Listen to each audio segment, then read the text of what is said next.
Elaia Iñurrategi, 3. pausoa. Oraingoan, ideia zaparradako gidoia hartu, kopiatu edo eskuz berriz ere hurrengo dokumentuan txertatu. Hau da, historia aurrea aurkezpenerako ideiak. Dokumentu honetan, berriz ere aurkezpenerako ideiak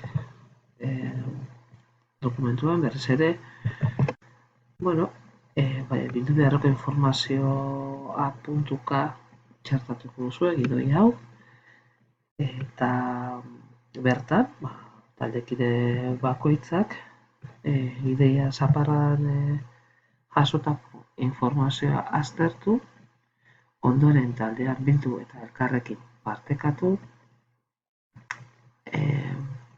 ikusitako hori, iritziak eta bar, eta taldean hurrengo lana egin beharko duzue.